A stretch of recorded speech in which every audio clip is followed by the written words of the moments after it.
Hopkins recorded, but a lot of the other folks didn't plan on it. When this COVID hit, they had to scramble to take their course online because they closed down the school public health for teaching. I need to talk to you one day on titanium dioxide, TiO2. Yeah. Titanium dioxide that, you know, is found in makeup and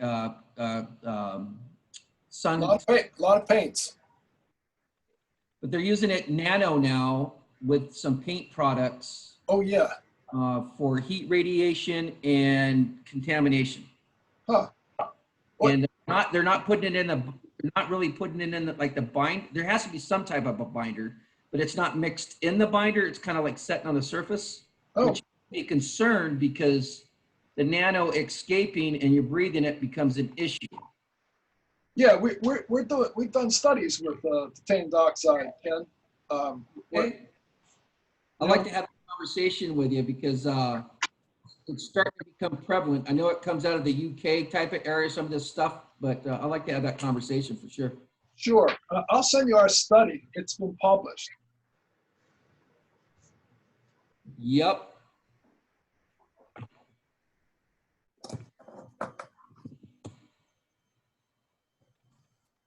That would be good.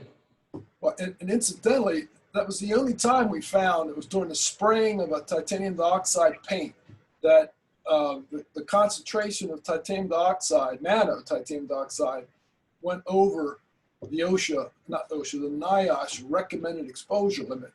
There's almost nothing in the literature about these levels exceeding any of the recommended exposure limits. We found it. So painters are a good population. We'll definitely have that conversation. Yeah, they're starting to find it in a lot of waters now because of the sun tanning oil. They thought that they could put a blocker around the titanium dioxide to keep it kind of more secure. And that the water itself is breaking that down and contaminating the water source. Yeah. Pretty interesting. Yeah. There's Tom. Tom's here. How you doing, Tom? I'm good. How are you doing today, Bruce? I'm doing fine, sir.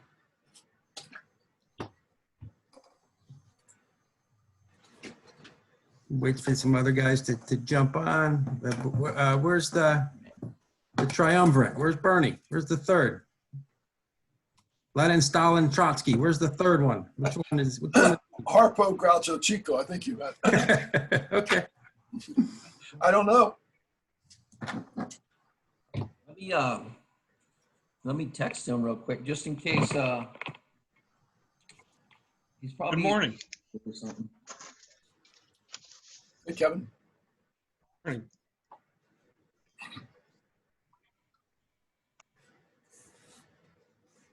I should say good afternoon. It is officially afternoon on everyone but the West Coast. Yeah. Okay. Good morning. Hey, And Kevin, afternoon. Yeah.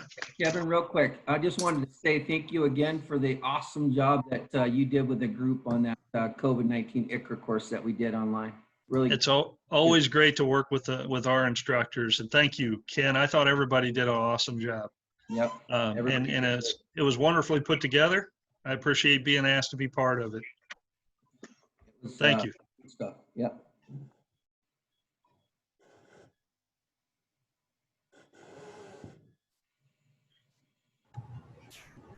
Bernie's on.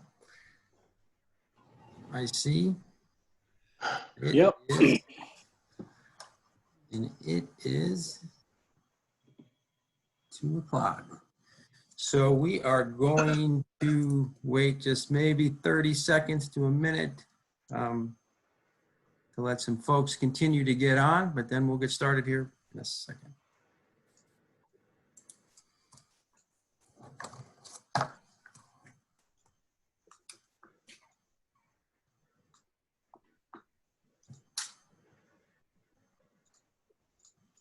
Okay. Well, it's 2 o'clock here. So what I would, my name is Tom Funstein. And again, we want to welcome all the directors to our monthly educational topic that has been going to be hosted by one of the field staff for the ATRs. And in this case, this is Ken Seals that came out of a conversation that he was having with Bernie and the other field staff. So he'll be able to elaborate more on that.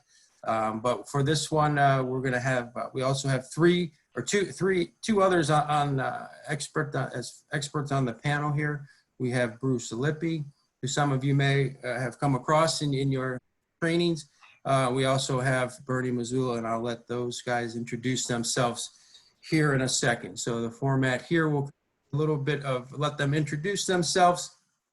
And then there'll be a little bit of background information on heat stress. You know, obviously a pretty relevant and timely topic, just at least where we're at here in the Mid-Atlantic. It's been sweltering here, but always need to be something we need to consider. And then there'll be questions that we will be asking them. I'll be asking them as the moderator and responding to. You, of course, we've been on enough of these. You can use the chat box. You can raise your hand. We have support as well on the call here. So Alice, Donna, Nicole are all on board here.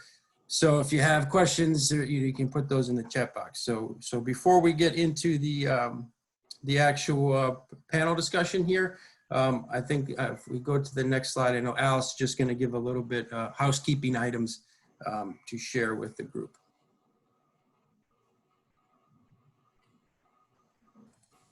Okay, hi everyone. This is Alice. And as Tom said, Donna, Nicole, and I will all sort of be in the background helping to make things run smoothly.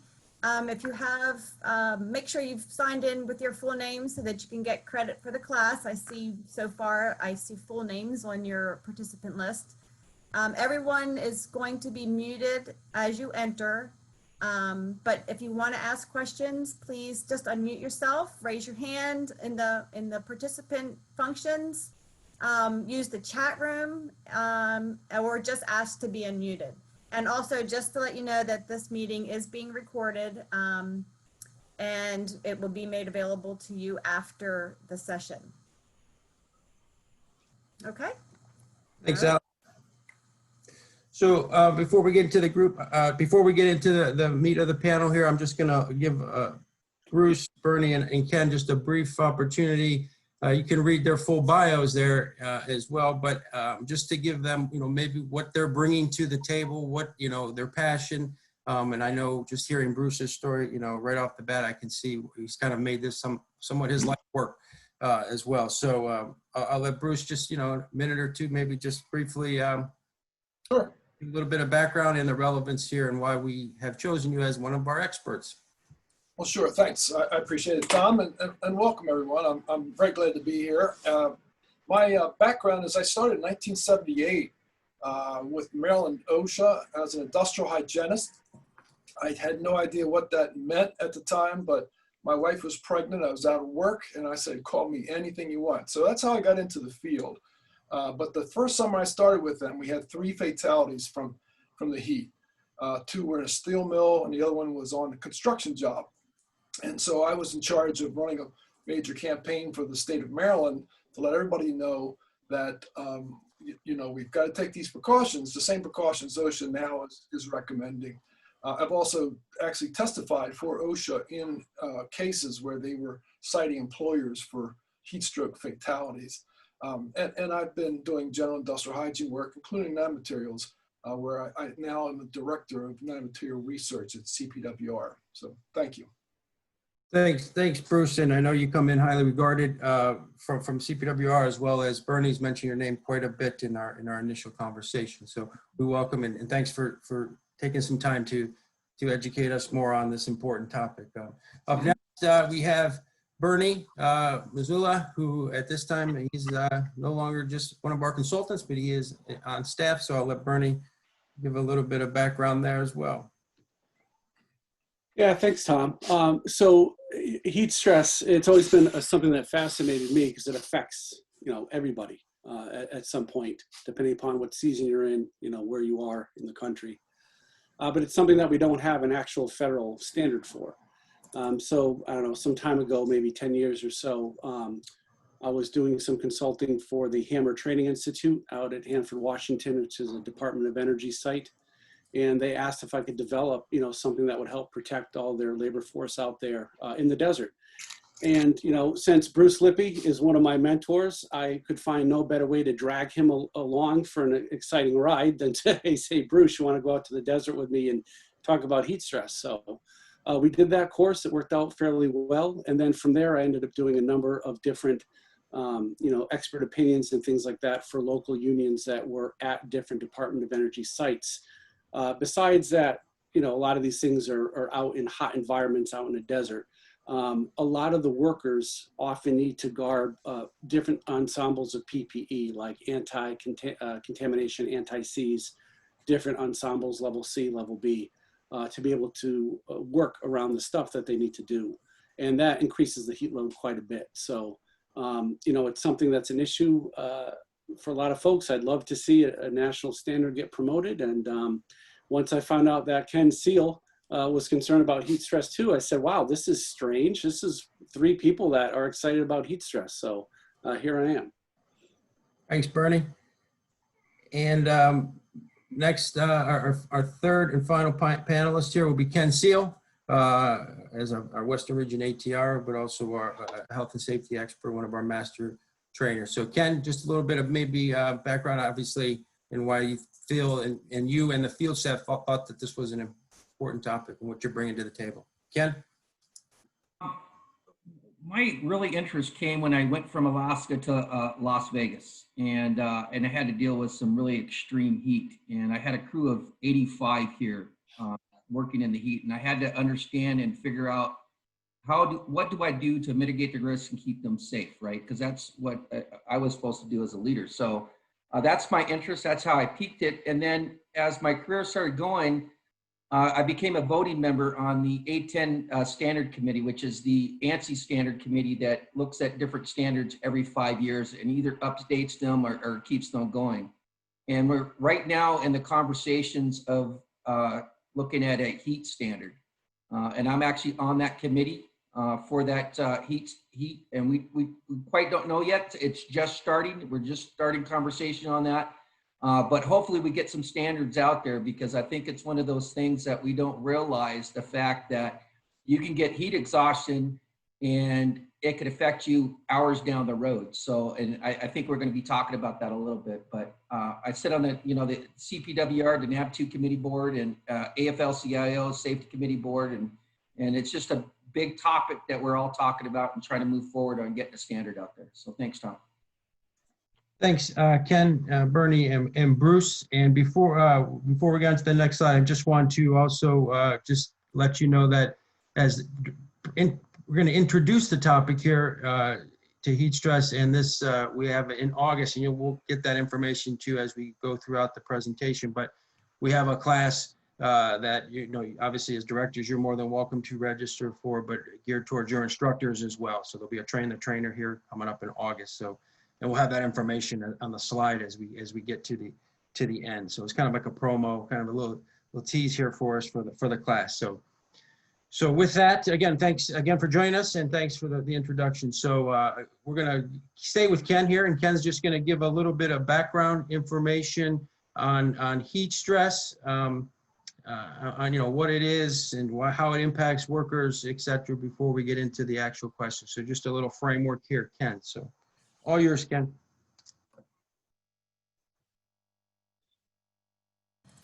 Unmute, Ken.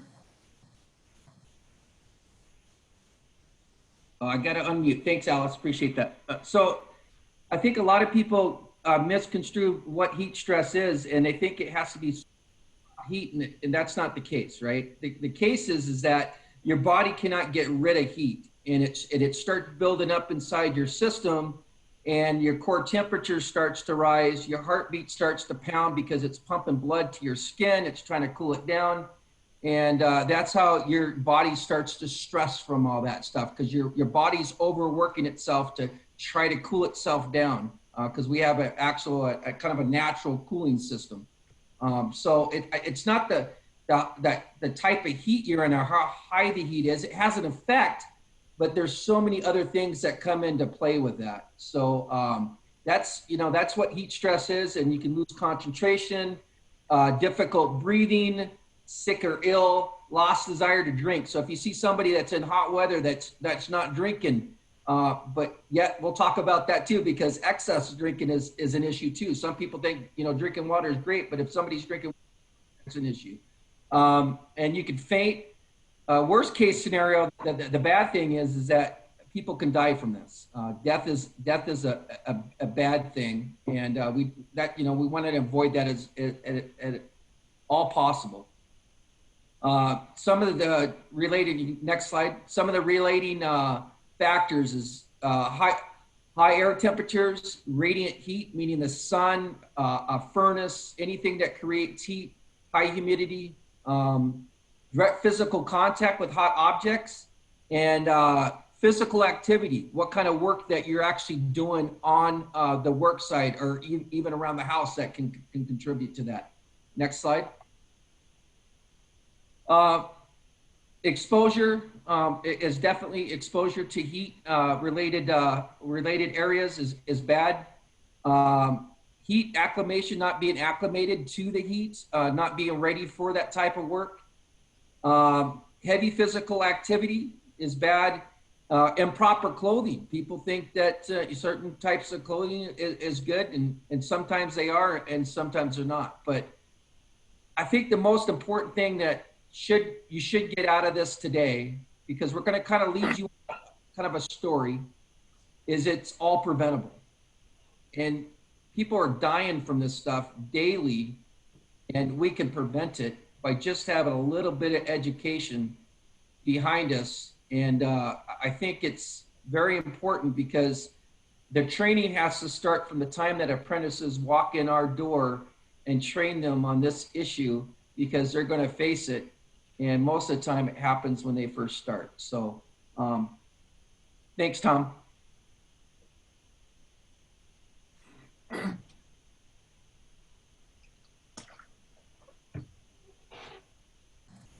Unmute, slide. Tom. Tom, you're muted. Before we move on, sorry about that. Before we move on, I just wanted to give the other two panelists to give any of their just general take on heat stress and the importance in particular as it pertains to the construction trades. And also, I just want to encourage participants to use the chat box, or if you have stories, again, as Ken kind of said, we probably have all been exposed at some time to that you'd like to share with the group. Feel free to do that as well. We'll make sure we call on you and we'll give you that opportunity. So maybe we'll just flip it over to Bernie for a sec. Just a little, any other framework comments that you want to do before we get into the Q&A? I'll just add that, it's nothing that you can tough out. That's a misnomer, sometimes a macho misnomer that it's hot environment, just suck it up, get through the work, you'll be fine. That's not the case. I mean, if that was, we wouldn't have, professional athletes in their prime dying of heat stroke. It's something, that you've got to plan for. You've got to be able to evaluate, and we'll get into a bit of that.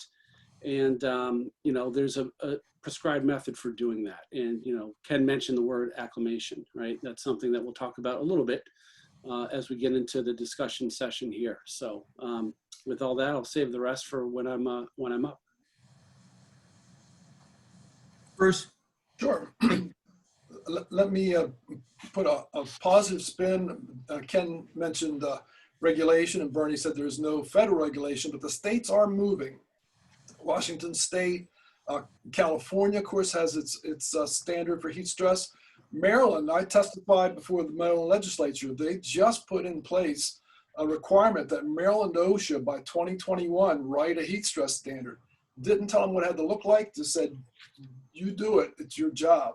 So, and Virginia just passed one. So the states are moving, and we're seeing some really, I think, important regulatory action. So that's all I had. Thanks, guys. And again, I think Ken, you guys are bringing up some good points, and you kept talking about, it's preventable. And Bernie, I think of when we were growing up, not having water when you were playing sports, whatever, made you tough, made you a tougher person. In Maryland, they might have been spearheaded there. They had an athlete die last year, right? Really high recruit died at practice, or again, all preventable type of stuff too. So it impacts beyond, not just the workers, but that push for that standard. So So thanks again for that brief introduction here. So we're going to go on with flip our first question over to Bruce. And Bruce, what do we know about heat-related deaths as far as they are in construction? You mentioned that at the beginning, as far as your first year on the job, you had three related deaths, two in a steel mill, one on a construction site. So, please share your thoughts and your expertise on this. Sure. Thank you, Tom. So if I can have the first slide of my presentation. I work for CPWR, and I hope most folks know CPWR, but for the last 30 years, it used to be called Center to Protect Workers' Rights, CPWR. We're now the Center for Construction Research and Training, and you can see research, training, and service on our homepage. We are a nonprofit, and most of what I'm going to talk about today came out of our research area. We have been looking at Bureau of Labor Statistics for a long time, and you'll see that. But I just wanted to take a chance to tell you about this center in case you don't know it. We have an enormous amount of resources on COVID-19 for construction. And so if you have any interest at all, take a look. We try to deal with some of the key issues, but put them in a construction framework. My next slide, please. As far as heat's concerned, we have a whole section called Working in Hot Weather. It's in our research area, but we have all these resources, including toolbox talks, what we call hazard alerts. They're in Spanish and English. We also post what OSHA's put together and NIOSH, but I wanted to point out the OSHA app for heat, controlling heat. There's a smartphone app. I think that's my next slide. If you don't have it, really look into this and tell your students that, most apprentices love high-tech stuff and things on their phone. This works on iPhone and an Android, and you plug in the temperature and the humidity, and you can actually look it up with this thing in the area that you are through GPS, and then it'll tell you the risk level. You can see on this particular example, it's high, partly because the humidity is so high. And then you look at precautions and it tells you what you should do. So this is a free, really important app. And if you don't have it and you're going to be training about heat stress, you should. Makes for great exercises in your training program. Next slide, please. Also, if you're not familiar with ELCOSH, the Electronic Library for Construction, Occupational Safety, and Health, please take a second. It's elcosh.org and check it out.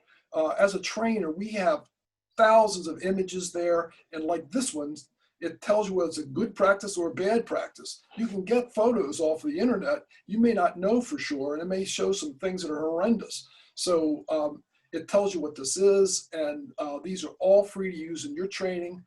We also have over, I think, probably about 60 toolbox talks now in English and Spanish.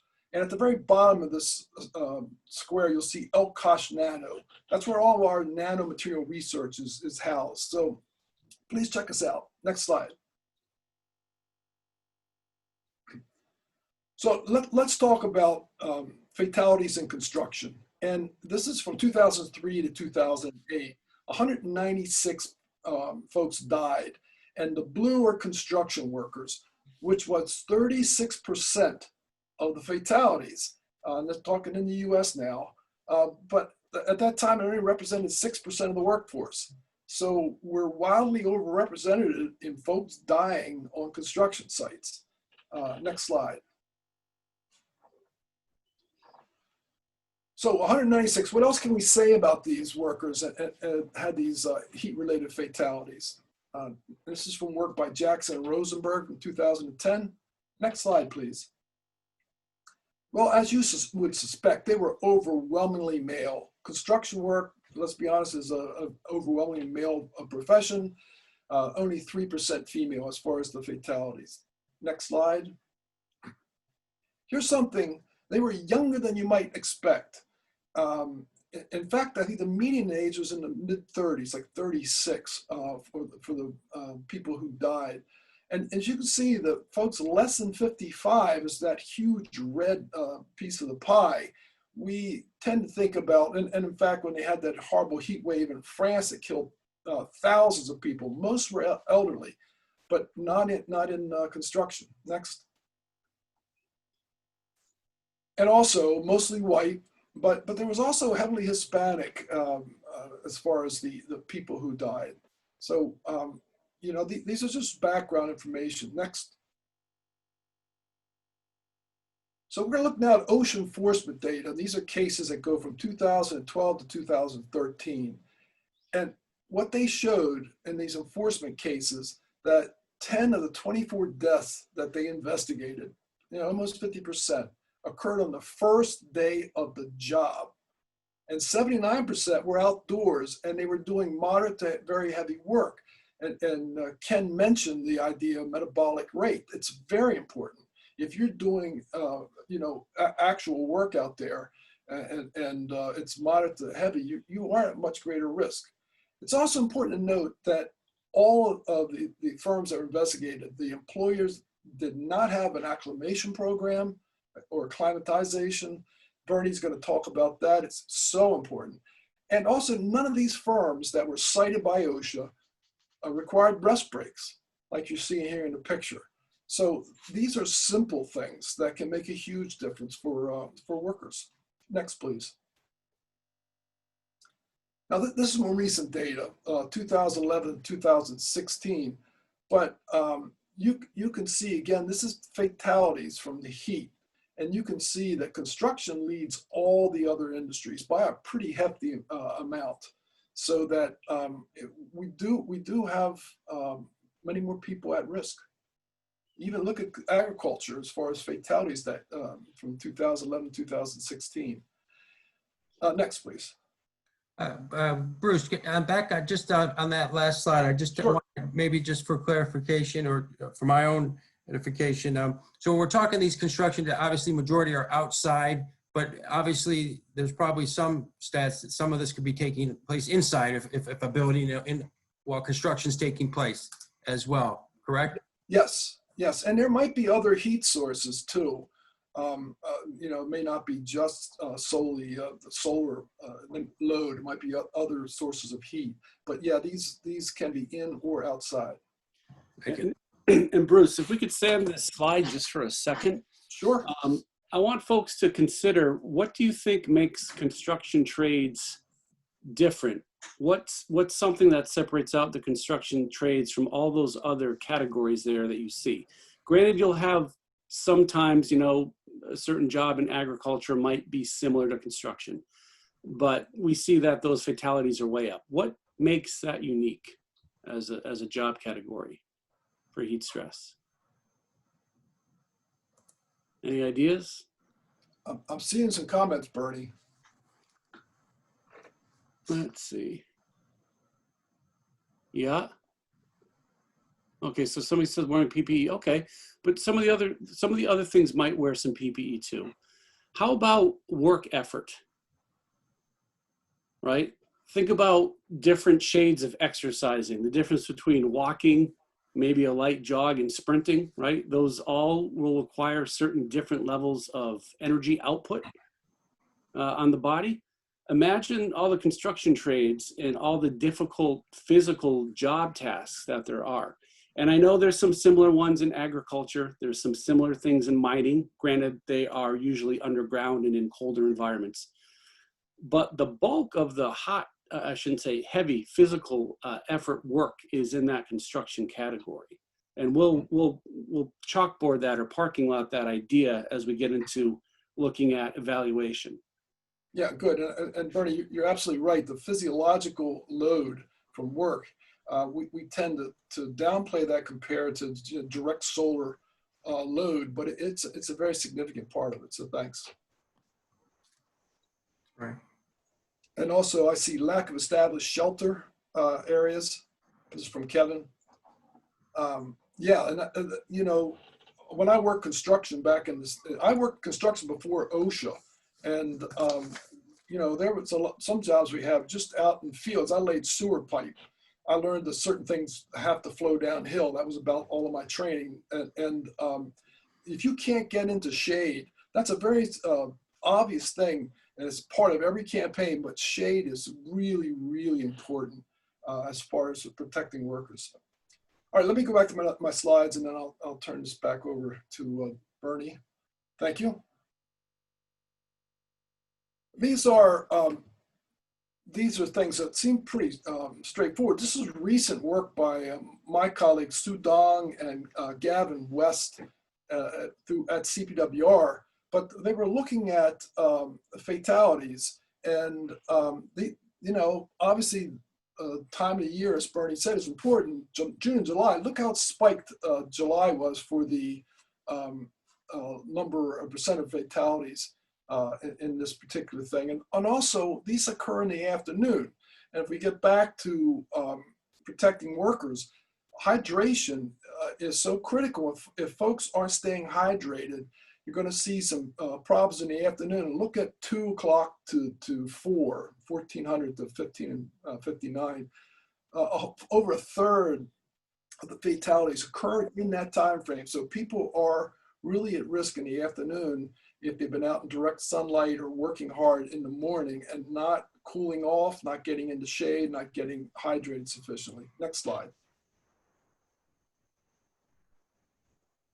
The next slide then, Bruce, we're asking another question here. So obviously we saw the extreme cases here as far as death is concerned, but also, we want to know a little bit more about non-fatal heat-related illnesses in construction. So maybe give us some more insight there, Bruce, because it can still, well, it maybe not lead to death immediately. It could have some definitely heat-related illnesses that could impact someone maybe in the temporary, but also in the long term. Sure, thanks, Tom. So next slide, please. Well, the other thing to keep in mind is that this isn't rocket science, but if people, we think about people dying from heat because they just started a job and not prepared, well, they get sick too. So heat-related illnesses happen early in the job. This study is amazing. Cal OSHA is looking at heat-related illnesses cases from 2005. Again, this number 46% on day one, and 80% of the illnesses that occurred on these job sites that Cal OSHA investigated happened on day 1 to 4. Bernie's going to talk about acclimation, but keep this number in mind. It's really important. Okay, next slide. What we have to be concerned about as painters is that you may be able to stay sufficiently hydrated. You're not going to have, a heat stroke, but it does cause, as we saw, it causes wooziness, and so it increases the risk of accidents and injuries. And hopefully your job site doesn't look like these, but having to climb anything on a job site put you at risk, particularly if you're also suffering from heat. Next. Bruce, and this data is actually based on a 154-pound person, right? Rather than somebody that's 200 pounds. So, I think the data is based on somebody that's actually lighter. That's an important point, and that is we all have our individual risk factors. I'm 69 years old, so I'm at greater risk than Bernie just because of my age. But if you tend towards the heavy side of things, it puts you more at risk just because of the insulation factor. And if you have diabetes, if you have other conditions, heart conditions, it does increase the risk level. So thank you for that. Next slide. This is an important slide. This is work done looking at OSHA and the cases that they investigated where they had heat stress incidents. These aren't deaths, these are just incidents. But look at the project. Small jobs have the most heat stress incidents. Now, the small jobs predominate too in construction, but those under $50,000 represented over half of the incidents in 2015 as published in a study in 2016. So that probably also talks to taking proper precautions and other elements of what goes on for a small company. They're always at a lower margin, so they're more at risk. Next. And this is my last slide, but this is an old study from 1968, but NASA, of course, is concerned about heat because they want folks to function really well if they're flying spacecraft and aircraft.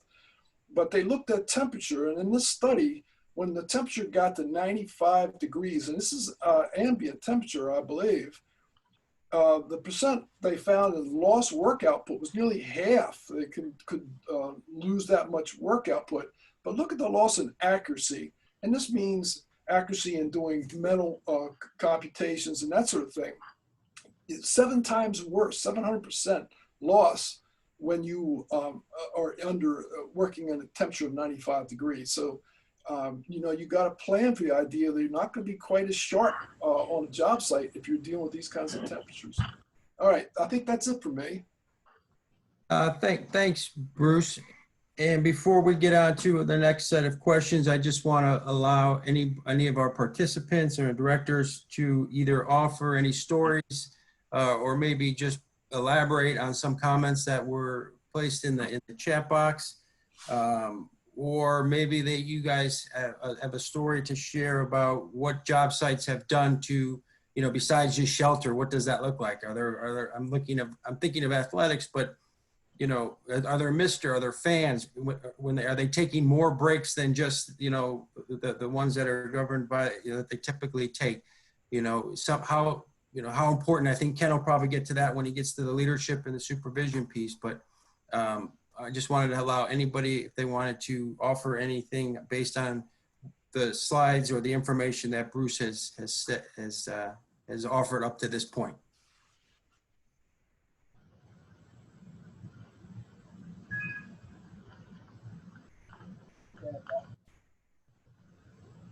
Okay.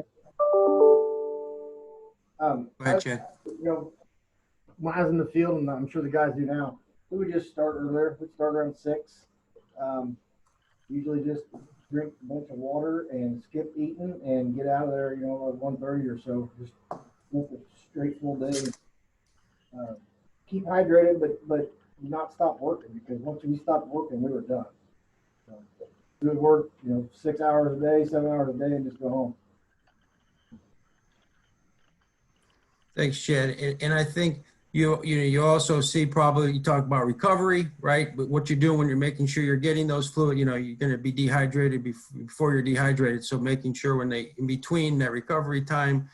And I think I've also seen, I know like when we were out in Vegas, sometimes in the summer, you see, you know, you don't see them doing the construction during the heart of the day. You see them doing it at night. So maybe changing schedules around. I think sometimes that you see some of those other strategies that might be in place as well.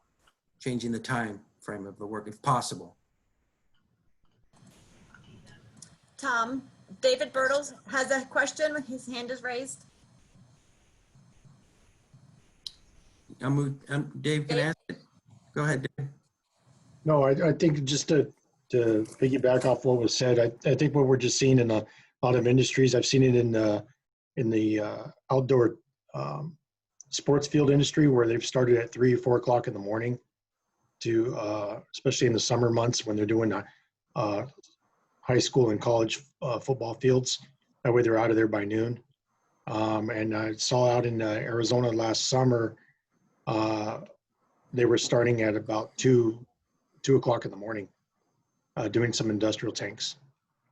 So I think that's the best way to do it. And then, like everybody was saying, about being dehydrated, I think that the best, it's hard to do sometimes because everybody's probably failed at it at least one point in their life, is to, if you know you're going to be out in the heat, you kind of got to be like a camel about 2 to 3 days before and just shovel the water in and stay off the sugary stuff for a couple of days until you get out there, because it will affect you.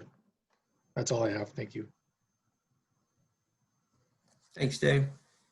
Any other comments before we move on? Hey, Tom, this is Howard Baker, just council. Hey, Howard. How are you, brother?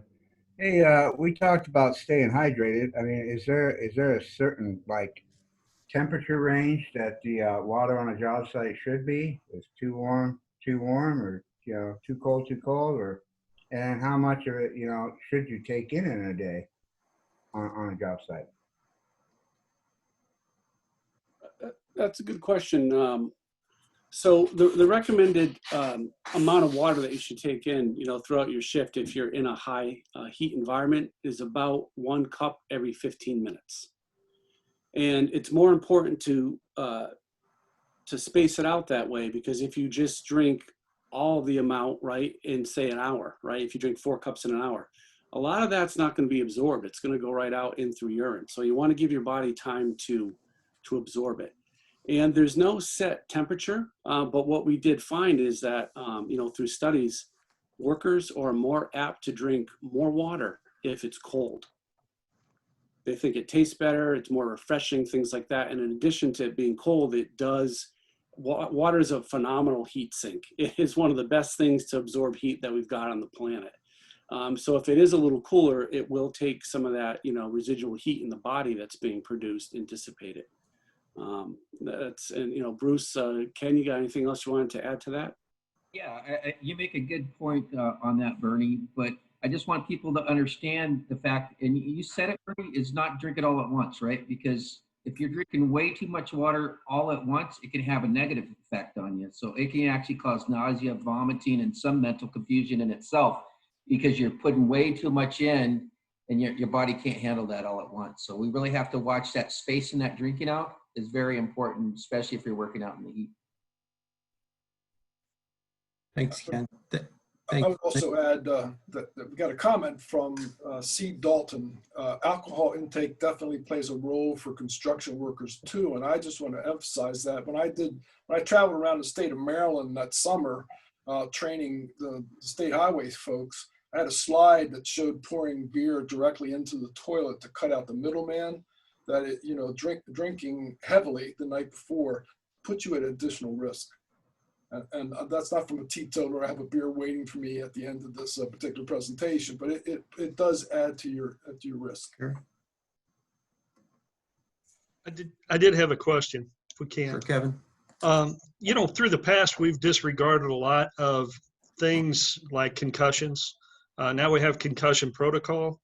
We have, I've often heard that those that suffer a heat-related illness are more susceptible to them in the future.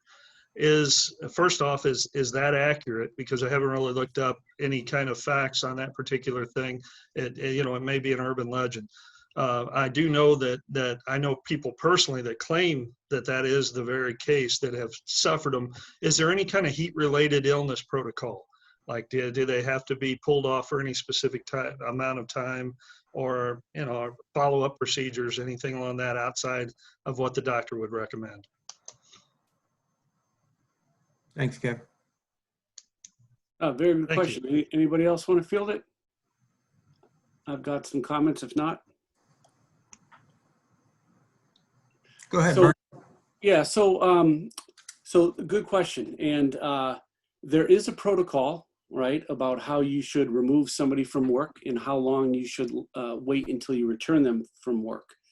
And once you actually suffer a heat-related illness, and somebody asked a question about this in the chat, so I'll try to kill 2 birds with 1 stone here. Ooh, sorry, wrong button. I'm still getting used to Zoom.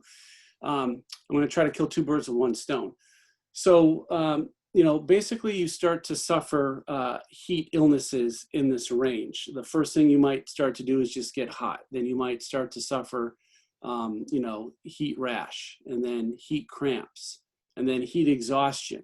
And then the next thing you might have is heat syncope, which is fainting, and then heat stroke, which is where your body's ability to try to control and dump the heat load that you've got just says, I can't do it anymore. I'm going to give up.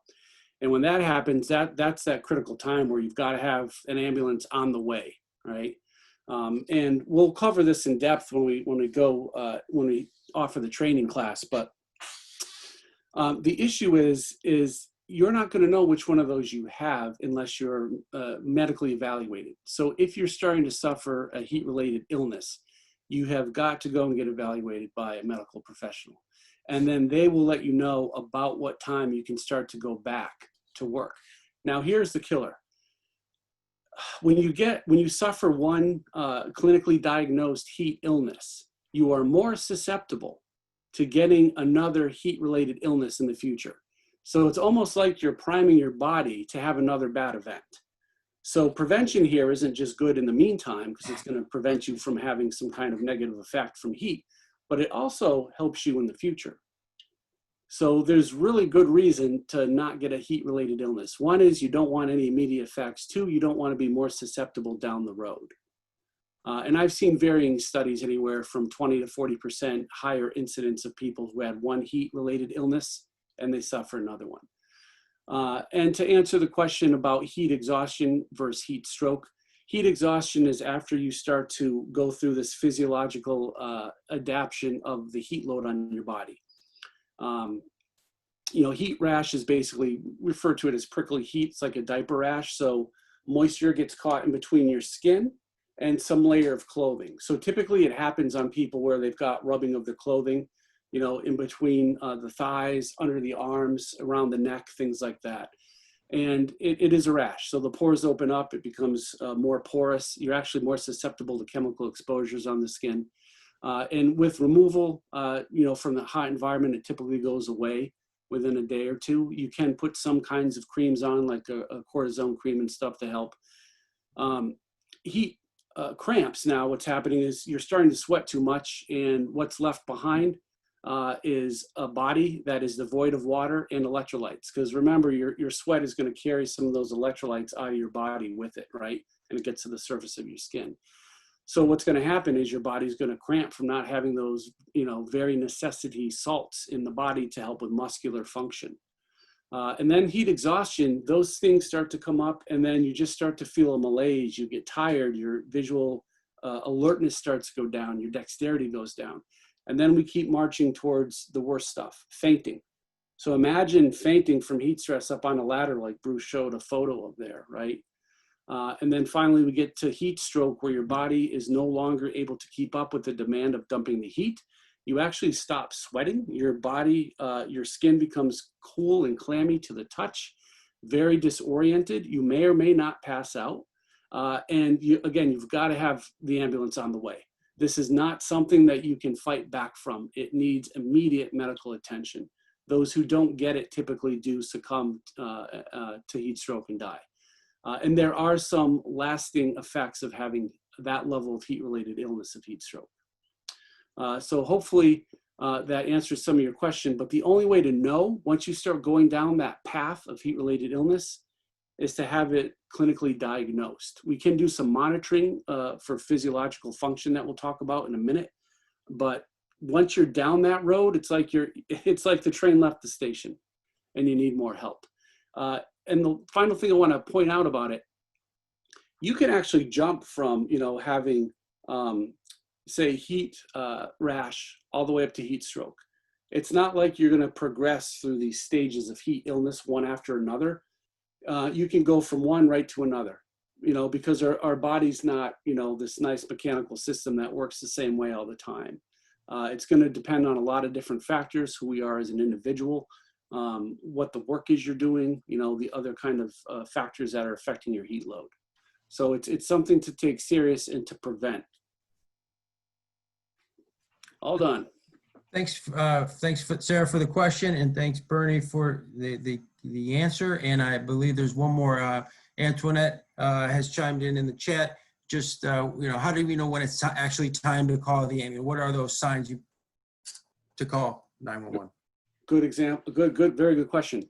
So if somebody faints, 911. If somebody starts to become delirious, acting like they're drunk, their pulse goes way up, their pupils shrink down, they're not sweating anymore, and their skin is cold and clammy to the touch, 911. That's on the way to heat stroke if they're not in there already. Thanks, Tom, can I also say it's really important to tell the 911 folks that you think there's a heat stroke case, because in the two steel workers that died, they didn't tell them that they thought it was the heat. They didn't show up prepared, and they put their bodies, when they got into the hospital, in a bathtub full of ice and water, and it took 30, 40 minutes till the body's temperature cooled down enough that it could start to regulate itself. One guy died almost right after that. Another one lived as a vegetable, because it does destroy the brain for about 6 months. So it's important to tell them we think it's heat stroke. Yeah, really good point, Bruce. The faster you can cool the body down under medical supervision, the better. You know, the Navy, Department of Navy has done a lot of research on heat stress.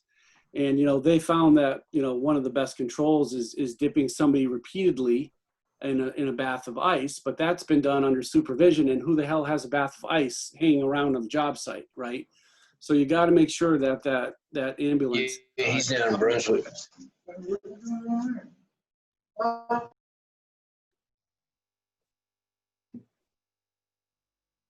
Okay. Again, thanks for those questions. And we're going to move on unless anybody has any other comments. So we recognize the severity of this, of heat stress, from the illness all the way till death. So we're going to go back to our slide presentation here. And Bernie is going to share some insight here on how we can measure heat stress. Bernie. Thanks. So we can go to the next slide.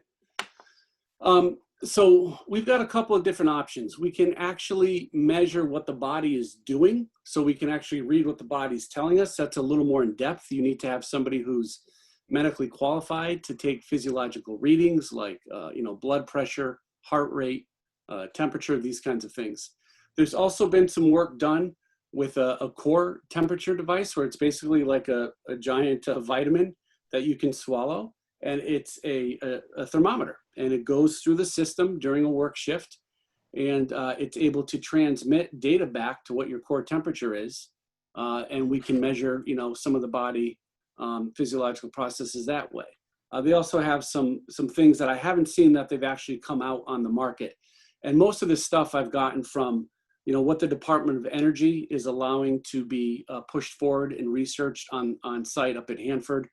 And Bruce, you might know more about some of these newer technologies, but I did at one point follow a skin tight bodysuit that basically had physiological monitors on it.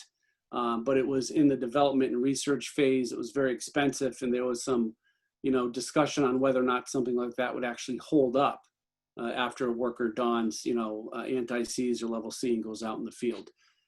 So we can try to measure that stuff, right, and actually see what the heat load looks like. But at that point, what's happening? We're already being affected, right? We're seeing, increased heart rate, blood pressure is going up, those kinds of things. The other option we have is to actually measure the environment. And we can't just take ambient temperature. And Bruce, referred to ambient temperature from that one study, which is interesting, from NASA, because they were just looking at what I would look out at my thermometer outside my window and see, right? We've referred to that as ambient temperature. But we actually have a couple other measurements of temperature that if we put them all together, it's going to give us a better idea of what our heat exposure might be, right? And then from there, we can apply some different models to guide us in decision-making about what we should do for implementing controls, or maybe we might be okay and we can continue working without, anything that's implemented to reduce the heat strain. So this device here, and even though we're in Zoom, guess what, everybody? I come with props. So this is what you see on your screen there. The iFTI did purchase a couple of these. So this here is really a tried and true measuring device. It's called the wet bulb globe temperature device. And it's going to measure 3 different aspects of, the environmental exposures that we're concerned about for heat strain. And it's going to compute it for you and give you out a wet bulb globe temperature adjusted number. You can also calculate it individually. So when I was in grad school, I had to look up the 3 different values and measure it by different devices by hand and then do a calculation. But this handy device, hey, look at that smooth transition. I was just about to say slide, please, is going to do it for us. So we look at a globe temperature, which is that big black round globe there, and that's going to measure radiant heat. Then we've got a wet bulb thermometer that's going to look at, the heat in association to humidity, and then normal thermometer. So the dry bulb, that's what you would see is if you're just looking out at your thermometer. And these three things together are important because humidity plays a huge role in whether or not we can dump heat.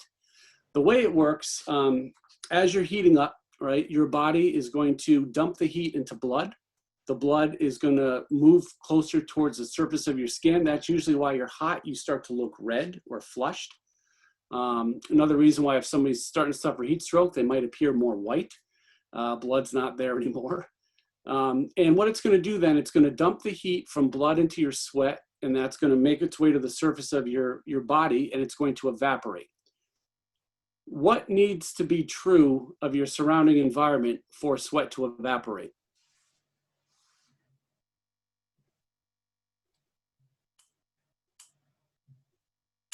What do you think? You need a lower humidity. Yeah, that's right. You need a lower humidity. So if you are working in a place like Florida, as opposed to a hot place like, oh, there you go, Ken, Vegas. One of those states has a lot higher humidity, and it's going to be harder to evaporate the sweat from you. And that's going to develop a greater heat load in your body. You know that feeling if you're sweating and you're really hot and you walk into like a room with a nice air conditioner and you're like, this feels great. What's happening? The air conditioning is actually removing, humidity from the air. So as soon as you walk in, your body immediately evaporates the sweat from the surface of the skin, and you dump all that heat instantaneously, and it feels great. But in humid environments, we can't do that. So if we have a wet bulb reading that's on the high side, it's going to add to our heat load.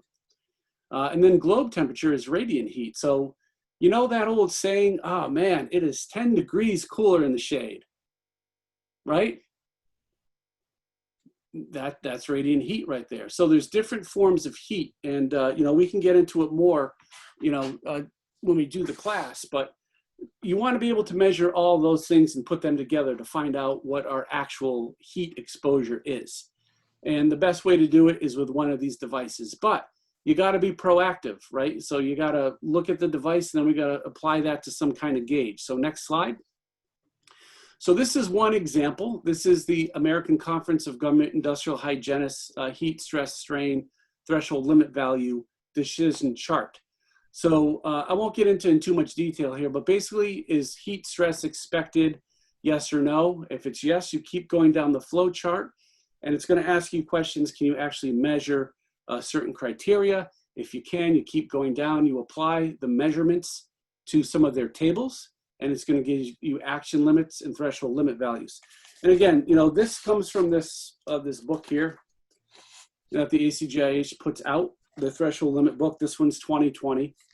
And it's a good tried and true method for determining if you are in a situation where you've got to implement some work site controls.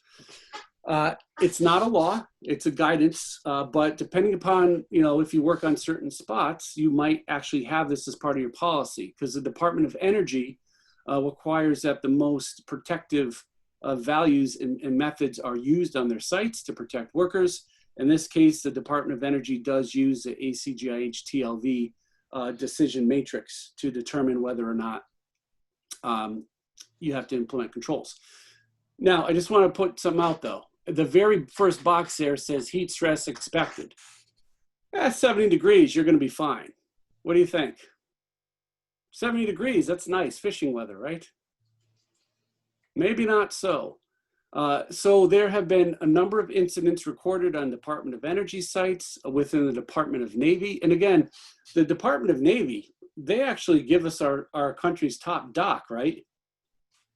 So the Department of Medicine is housed in the Department of Navy. We get that person there as our Surgeon General, right? They're a Navy person.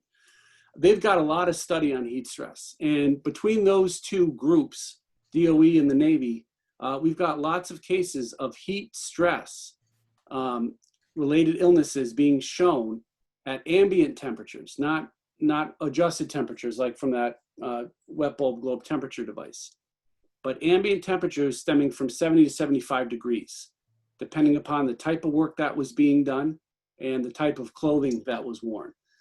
That's an issue. And some supervisors might not think 70 degrees is going to be an issue for the workers.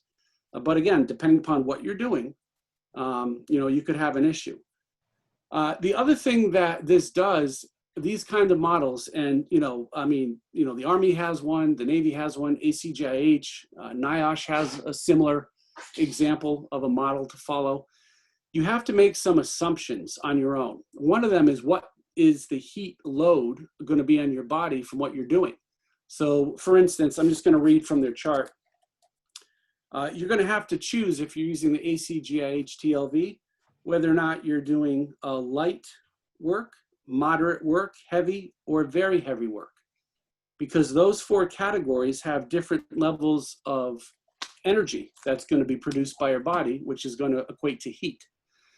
So you might have a lower wet bulb globe temperature value, but because you are doing heavy or very heavy work, you might be put in more of a danger zone. So you might need to have some workplace controls implemented. And I'll give you an example of why this is important for workers to understand. There was an opinion that I had to get involved with a union grievance in Portsmouth, Ohio. Because what they're doing in Portsmouth, Ohio is, you've got union members. They are dressed up in full anti-Cs, and in some cases level C or B PPE, and they're sawing out, they're basically grinding out, removing these humongous pieces of machinery that promoted the production of plutonium fuel. And it's very, very hot work. They're using sawzalls, other kinds of handheld mechanical tools and things like that. And they use the ACGH TLV there. And a supervisor decided to call, using a heavy duty like Milwaukee sawzall, grinding through 3-inch legs as light work. And what happened was, there was some heat-related syncope incidents that happened, and there was a grievance filed, because what happened was the supervisor said, no, this is light work. And I did a lot of research. I looked at how others would have classified it. Turns out it was heavy to very heavy work. And if they use that higher work category, it would have required different work controls to protect those workers. So there's some ambiguity here. It allows people to select certain values, not just what the wet bulb globe temperature device is going to give you. It also depends how you use that device. When Bruce and I went out and did the training out at Hanford, we actually had some industrial hygienists in the class, and one of them was a CIH, and they said, oh yeah, I just look out my window, my trailer, and I knew the temperature was okay. And we're like, what do you mean you look out your window? Well, I got the wet bulb globe temperature device out my window. And we're like, you can't have it there. OSHA says in their field inspection manual, you've got to have it located at the site where the workers are. How far are the workers from your trailer? Oh, they're about a 45-minute drive. Okay, so you're not really evaluating the work site correctly. And this person was a CIH. So, for whatever reason, they didn't know that that's what they should have done. So there is some application of how you're going to monitor heat stress, and then how you're going to set up controls. So next slide, please. I think that's going to cover, I think, till we get to the next question, Bernie, but I know we had, we have something in the chat box that was relevant maybe to the previous, but I know Dave Bertle had put a question in there regarding hydration. So maybe anybody, it's kind of the same thing we hear all the time: sports drink, sugary, all the stuff everyone's drinking these days. You always hear water, right? Water, but maybe the loss of electrolytes. So maybe just a brief comment on that. And if you have any other clarification that you need to let us know. Hey, Tom, this is Ken. Coffee, caffeine has a negative effect. Too much sugary drinks have a negative effect. So anything that you're drinking, alcohol, coffee, or anything like that, and you're working in extreme hot temperatures, can have an effect on that whole outlook of that heat strain on your body. And you really have to pay attention to that. And I think the point is, and I think somebody brought it up, is really hydrating, prior to work with water. Water's your safe bet. I mean, if your body is losing a lot of electrolytes, then we have to look at another method. But the best thing to do is just keep really hydrated and have plenty of water. Ken?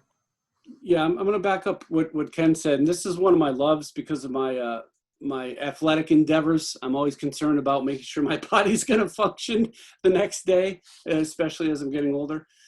So if you're doing general, like light to moderate work, as long as you're not sweating a whole heck of a lot, you know, just water is fine.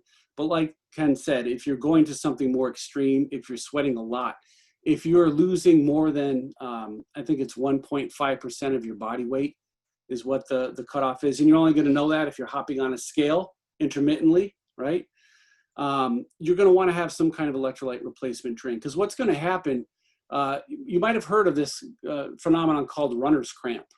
What happens is if you are a distance runner and you just continuously drink only water, the electrolytes that you have left in your body is going to be further diluted by putting in just pure water, right? And so you're going to have an issue. And we need electrolytes in our body to function. So if you are sweating profusely, if it's really hot work, et cetera, you want to look at using some kind of, you know, electrolyte replacement drink. Salt tablets are a no-no unless that is monitored by a medical professional. The typical American diet, we get lots of salt anyway. You know, it might not be enough if you're sweating a lot, but a sports drink, preferably with a better potassium to sodium ratio, is more preferred. So if you've got something more, I think like Powerade has a little bit better potassium to sodium ratio than like Gatorade does. Good question. Brian Gingras mentioned Squincher, putting it in their water jugs. What's that? It's a brand of, it's a powdery that they. Oh, okay, yep, yep. The water. Yep. Yeah, one of my endeavors is I don't know why the hell I do it. I do these crazy things called Spartan races, and when I do the ones up Killington Mountain that are 17 miles, you best assured the people who are dropping with cramps didn't take anything with any kind of electrolytes in it. So I actually have electrolyte tablets that I'll pop in and make my own drink when I'm running along, as well as pickle juice. Never thought I'd be drinking straight pickle juice, but hey, if I don't want to cramp up on the course, it's a good thing to do. Thanks, Brian. Thanks, Brian. Brian, thanks for that comment as well. And I know when we were doing some training, we were putting together the curriculum for the field turf, and I was actually, you know, they were looking for ways, you know, getting back to Bernie's point about the radiant heat. The University of Maryland, they were looking to put some type of coolant under, some kind of coolant underneath to bring the field temperature down. And they took it on a day like today in August, I think it was in August, it was 130 degrees on the turf, and on the hill in the shade and the grass, it was 85 degrees. So, you know, not just for the players, but those that are installing, especially out west, the field turf, you know, that condition there, you know, you can imagine just that was very, you know, became very aware to me as well. So, so we're going to go on to the next question, unless anybody has anything for Bernie or any of the other panelists on that heat measuring. If you come up with something as you go on, just throw it in the chat box. So we'll go, Alice, we'll go on to the next question for Bernie. Yep. You know, in this case, Bernie, we're looking at how can we control heat stress and reduce workers' risks? Yep, good. And again, you know, I only showed one way of doing the assessment of heat stress, but you've got to do that first. And you want to do it before you guess. And so now we've assessed the scenario. You know, and speaking of hot environments, the temperature in my office is heating up here. Since I've got south-facing windows. Hey, since I'm a union member now, do I get to file a grievance against my wife for having a hot work environment? Anton, are you going to do that for me? Where is he? All right. Nope. All right, next thing. So we're going to acclimate. You know, both Bruce and Ken mentioned this. It's very important. What is acclimation? It's a methodical process of gently introducing that worker into that high heat environment. How many people here, and I'm going to raise both hands for this one, how many people here have embarked on an exercise program, whether it be weightlifting or running or whatever, and you just decided to go all in on the first day, and the next 7 days you're like, oh God, I don't want anything to do with working out anymore, right? This is the same thing.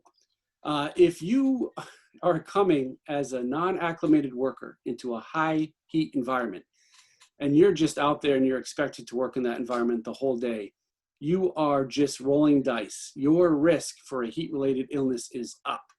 And this could be even more so. I mean, imagine, Ken gave a great example coming from Alaska down to Las Vegas. What a difference in temperatures there, right? Now, this is just one example of a method of introducing a worker into an environment. Okay, so this is a suggestion from NIOSH, a guidance. So if you are a experienced heat worker, so now I'm talking about somebody who might be in Arizona and then they're going to go down to work in Florida. It might be a little different because it's a little more humid, et cetera, but the heat's there, or maybe vice versa. So you've got somebody used to working in a heat environment. So on day one, they would work in that environment for about 50% of the shift. Ideally, what they should do is not do 4 hours on, 4 hours off. They should do maybe, 2 on, 2 off into a different cooler environment, et cetera, and bank it that way. And then you can see as we add days on, right? Day 2, 60%, day 3, 80%, and finally up to day 4 and 5, and every day after that, you can do 100% in that environment. A new worker, though, look at the difference. It's substantially less in the beginning. It starts off at 20%, and then you take 20% time jumps up until day 5. Now, there's other introductory schedules for acclimating workers that take up to 14 days. What research shows is that it actually takes a long time to get acclimated. The Department of Navy has done a number of studies and a meta-analysis or a review of all of their studies on paper showed that 21 days, you can be pretty darn sure that if you acclimated workers through a 21-day process, you've covered everybody. 5 days here, you might be leaving some people out. 14 days might be a nice way to meet in the middle. So you got to have somebody who has done some thought and used a standard of care out there to acclimate people into that new environment. Now here's the kicker. Once you take that care to do it, what if you go on vacation for 5 days and it's air conditioned?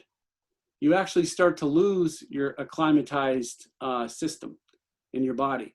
And it might take a few days to get it back, depending upon how long you were away, or it might take the full rotation to be put back to get reacclimated. It depends what the time was you were away and who you are as a person.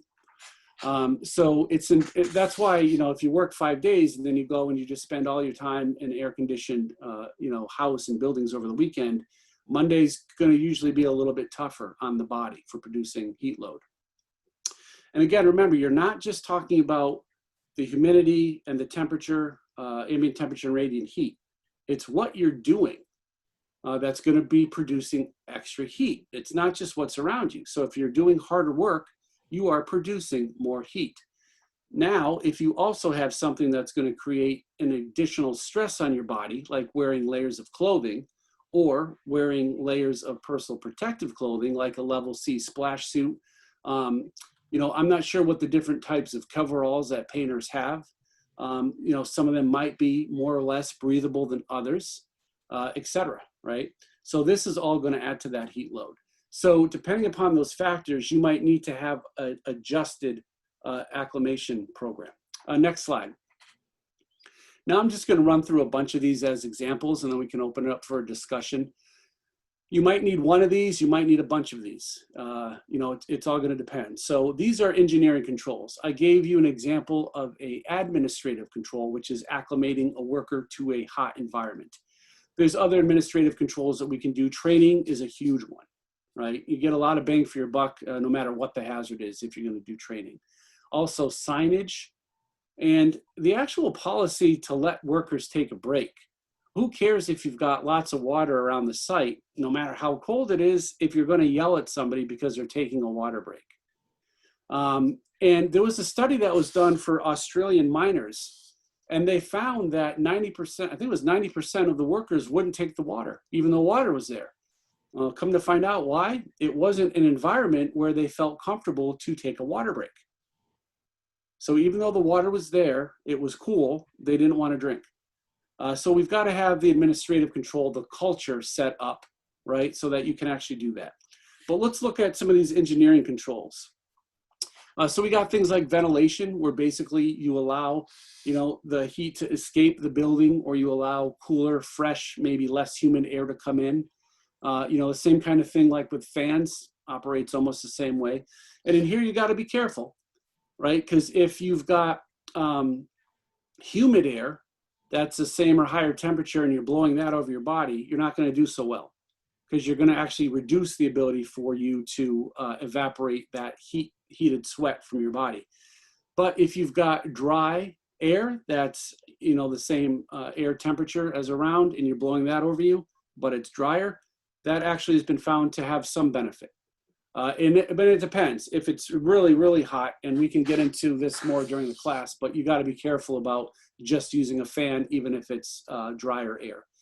Air conditioning obviously is great. So what are we doing here? We're condensing the air molecules and pushing that water out, and you're putting it back into the environment. So it's drier air. It allows you to evaporate that sweat on you much better.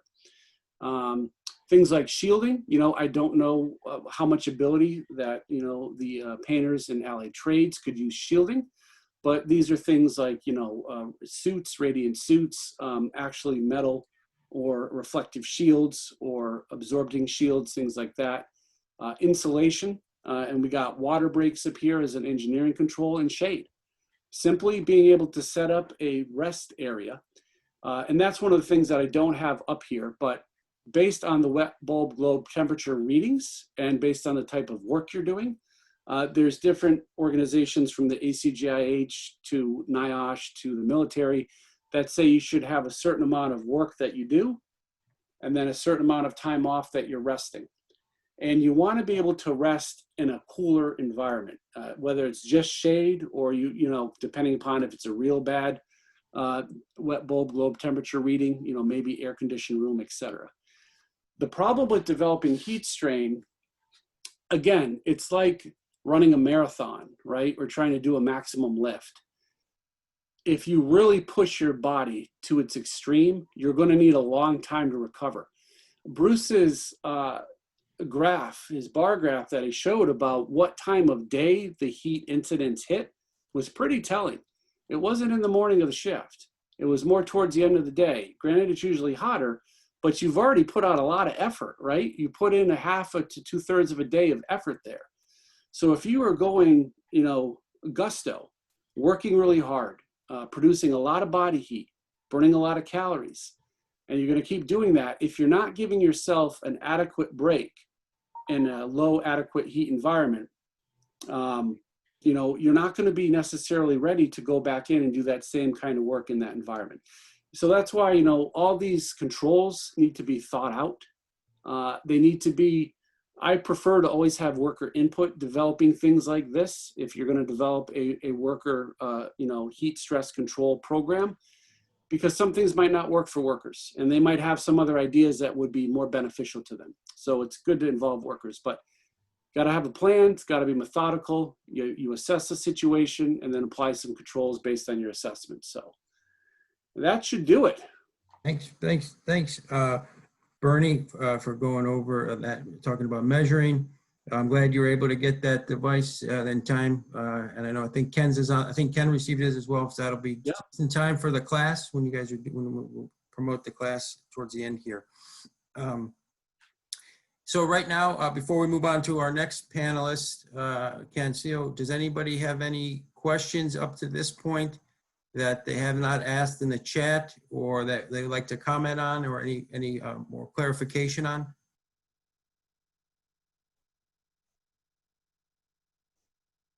If not, again, if they come up with something, throw it in the chat and we'll make sure we'll get to that question. So now we're going to transition here to Ken Seal, who's going to talk, from his experience from the field. And with that, Ken, your first question here is, as a leader, well, what did you do to protect your crew from heat-related issues? Some practicality here. Ken? Thanks, Tom. Great question. And I'm basically going to tell a story about what I did as a leader, knowing the fact that my main focus is protecting my crew. contractor pushes production, the general contractor pushes production, but I knew that my focus has to be protecting the crew. And it was said that I went from Alaska to Las Vegas, which is true. In Alaska, we had to take cold weather training. I could not be even on the site that I was on without that card in my pocket saying I've taken cold weather training. I get to Las Vegas and it's really hot in Las Vegas, but there was no heat related training at all at that point in time that was offered. So I had to learn. I knew it was hot. I knew it affected me. So I started asking a lot of questions at first. And one of the first things that we're told is, Ken, don't stay in the air conditioner. Don't stay in the house with the air conditioner running. Don't have your air conditioner full blast in the car. Get acclimated first. Because if you're always inside that air conditioning car or air conditioner house, you're not going to be acclimated to what it feels like on the outside when you're trying to work in. So that was my first clue that I had to figure out something. Because I knew that at the time of the job, after I walked it, looked at the specs and the scope of the job, that I was going to have a crew upwards of 80 people. And I think my crew ended up being about 85 people. And that's a lot to look at when you have to deal with heat. There was some things mentioned on there. Start earlier in the day on the shift. We did that. But then, as you know, that as a paint contractor, a finishing trades contractor, because it affects all finishing trades crafts, is we are working on what they call an accelerated schedule, right? Basically what that means is they were all behind and they want us to catch them up because there's a bonus at the end of the job. And if we don't get them there, they don't get their bonus. I mean, that's basically what that accelerated schedule means. And when you're on an accelerated schedule, the general contractor does not care how you do it. They just want it done. And if they're not on site to open the gate, guess what? You're not starting early. You're starting when they open the gate. So starting the shift in the right time is important. That's a smart move, but sometimes you can't do that. And on the particular job I'm talking about, that I'm telling this story about, is 2 20-story condo complexes in the middle of Las Vegas, just off the end of the strip. So it's pretty hot where I'm talking about. And I'm not just dealing with the sun heat, I'm dealing with the blacktop, I'm dealing with the concrete, I'm dealing with the paint color, I'm dealing with all these issues, and it was new to me. I've worked in a lot of heat, but this is new to me because I have to protect a crew from it now. And it's not just me. And, you know, the way I am, I would just try to push through it, but I couldn't do that. So I started doing a lot of research, and some of the stuff that Bruce is talking about, I learned. The gauges that Bernie's talking about, I learned. And I started educating myself of what could I do to protect this crew. And this is prior to the job even started. I had nobody on the job site. I have a job trailer, myself, and the job. And I was planning my job. I'm a firm believer that you got to know the work that you're doing. You got to know the work that your crew's going to face, and you got to plan for the ahead. So you got to plan weeks and weeks and weeks ahead. So I knew that I had to plan. So I'm learning all this stuff, and I'm learning it, but I wasn't really educated on it. I didn't really have an understanding. I knew how to work gauges. I knew what the heat meant. I knew the stuff that Bruce is talking about. I'm getting all that stuff, but I had to really put it in practice. And the only way for me to actually do that is really do it myself, right? I had to do the work myself to really find out what is my crew going to face at the times of days that they were going to face it. And then I would make my adjustments on lowering my risk factor by actually doing the work that I'm going to ask them to do. And the work that I'm talking about is on these 20-story condo complexes. They had balconies, and the balconies were made out of concrete, and then they installed metal handrail and then glass around that the balcony there. So I knew concrete's hot. I knew at first that I was going to have to use lifelines and harnesses and rope grabs because there was no handrails when we first started.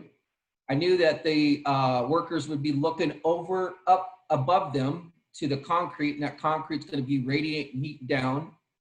I knew that once they started installing the handrail, then I had the metal reflecting back on them. So that's an issue.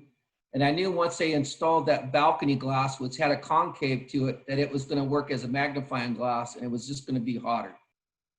So I had all this stuff in my head. And so I went out and I said, you know what, I'm going to paint some balconies. And so I did. I suited up on what I would think that my crew would wear. I put on a harness. I dropped a rope. I put my rope grab on. I grabbed my paint. And I wasn't really out there for production. I was out there to really find out what I needed to do. So I could take breaks anytime I wanted to. I could keep myself cooled down as much as I want to. The fact is that I was just out there to learn. And I think as leaders, that sometimes we forget about that. We just put our crew to work, go do it, get it done, and we forget about the fact that maybe we don't know. And I'm a firm believer, if you're putting out too much fires in a day, you might want to look in the mirror and look at yourself, because putting out too much fires in a day is probably your issue. So I did the work and found out that this is going to be very difficult in the time frame that they wanted me to have it done and the time of days that they wanted me to do it. I got them to adjust a little bit on the time frame. I calculated the sun, how the sun moved around the building. I calculated that time on a piece of paper. I calculated the point, where's the shaded areas? If there was an emergency, I needed to get a member to that area. I calculated the fact of what's that heat going to be when the glass gets in there. I actually went down to the manufacturer that was going to install the glass and actually looked at the glass they were installing.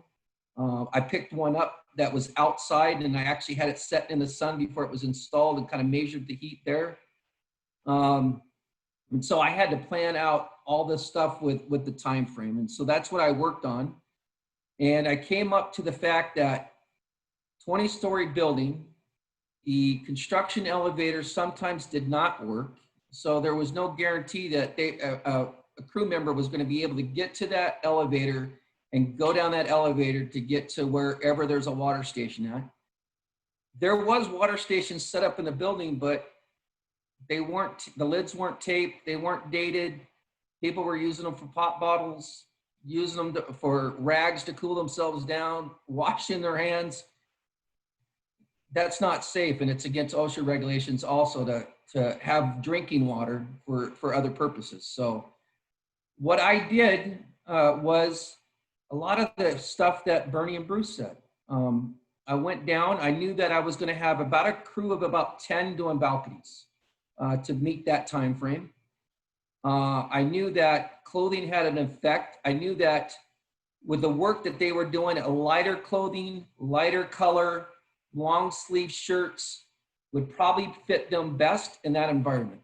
That's what I came up with on clothing. So I bought some long sleeve, light colored safety shirts. And so that was, and I issued those out. I went down to the hardware store and bought Tupperware carts for each member. I bought 5-gallon water jugs for each worker. I even bought a scale because if you're losing too much body weight, there's an issue there. So I even bought scales, not for me to look at, but I trained and educated the worker on what they need to look at. So when they went out and took their break, they could hop on that scale and really find out where they're at. And if they were having an issue, they can let me know ahead of time, and then I can make adjustments on my end, because I couldn't be at every point that those workers were at all times. And then I allowed them to, put their electric lights the type that they liked in there. I made sure that they were supplied with what they liked to make them comfortable. I bought sunglasses because they were going to be in the sun looking over their head, and that has an effect. So I did all that. And when I hired on a crew, I actually interviewed every one of the ones that I employed, but the ones that were going outside, I sat them down and explained to them what I learned by actually doing the work. And one of the comments that I always said, you went out and did the work yourself? I said, yeah, is boss not supposed to do that? I'm not hired on as a boss not to work. I'm here to work also. And I said, yeah, I went out there and this is what I found out. This is what I learned from the experience that that I got from it. But, you know, if you're seeing anything else or anything else that might help, I want to hear that too. And I had an open door. My door wasn't just half closed or half open. It was fully open, and I took every single opinion to heart, and I adjusted as we went. That in itself, the crew knowing that I did something to learn what they were going to face had a big effect on how comfortable they were. And I really preached hydration. Their water, I went and cleaned their jugs out, got their water, new ice and everything on a daily basis. They didn't have to do any of that. When they got to their workstation, it was sitting there for them. I taped off the lid. I marked the lid. I dated the lid. And I also made a fact on a subcontractors meeting to all the other subcontractors to let them know if any one of them crew members were to touch the water that were there for that worker, then we were probably going to have issues, because that water is there to drink and it's for that worker that's out there in the sun. I also let the workers know that I could care less how many breaks they took. You know, production's a big thing, but their life is more important to me. I knew that I would reach the production if I made them feel more comfortable, because if they were nervous and they didn't want to be out there, they didn't want to do the work, I'm going to lose production anyway. So I felt that the more comfortable I would make them, you know, I would get the production, and which I did. I actually exceeded the job cost numbers, so that was really good. They could take as many breaks as they want to, but I understood as a leader, I couldn't just be sitting in the office and saying that I'm doing paperwork, which all day long, which is untrue. I had to get out there and actually walk the job site and really look at this crew and have that conversation with them when they're standing at the water jug. How you feeling? How you doing? And looking at them, looking at their eyes and looking at their face color, skin color, and all that stuff, and really paying attention to that crew. Not that I was an expert yet, I'm just learning myself, but I knew that if there was some sign that was different than how I seen them in the morning, then I would probably need to stop them and have them do something else and put somebody else in that. So, and another thing that I did as a leader, Tom, and I think it's important, is I did a stretch and flex every single solitary morning. The whole entire crew, we had other subcontractors blending in. I think stretch and flex is important, but as a leader, it does a couple things. One, it stretches out your crew and gets them ready if it's done correctly. The other thing is it gives me as a leader an opportunity to observe my crew. So I can tell if somebody's not having a great day. I can tell somebody not having a great morning. I can tell if somebody's dehydrated in certain circumstances. I can if they're sore, if they're you know, favoring a shoulder or a leg or something. I can tell all that stuff by the stretch and flex that we would do. So I found that very important, Tom. But I think the key thing is just as a leader, you got to know what your crew is facing before you put your crew in that circumstance. So thank you. Thanks, Ken. I think there's some great practical examples there, and I think also showing, you know, putting that behind the person who's in charge, the leader, and not asking the workers to do something that you weren't exposed to as well. I think that those are great things that you shared with us. And you also brought on maybe another training, cold weather training too. So this might have another, the opposite side of the spectrum. I don't know the science behind that, but you brought up a point, and I remember when Dan, we'd have our chats in the office, when Dan Penske Sr. used to talk about when he did the stadium in Cleveland and how cold it was, and his fingertips were cold as well. So they're same thing, just on the other side. So any of the other panelists and or participants have anything to share, maybe with work-related experiences, and how besides education and training, but these practical real-world examples of maybe how you went about and you know, showed leadership to crews, maybe when you were running jobs, or even if, you know, in your training centers. Obviously, some of the training takes place outside. You know, we got to be aware of that as well, as they are practicing before they go on the job. So I'll let anybody, the directors, if you have any any comments, and Bernie and or Bruce, if you have anything to add before we get on to Ken's next question.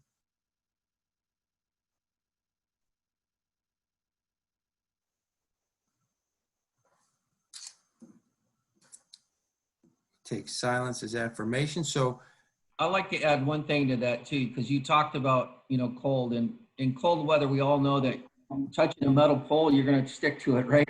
When it gets super cold. Well, it's, the heat has the same thing. You have to keep in mind, it's not just the heat, what your body's doing, but you leave a roller pole outside and you come back to that roller pole, you're going to burn your hands. I mean, there's all kinds of other stuff that you have to take in effect too with the heat. yeah, great point. Ken.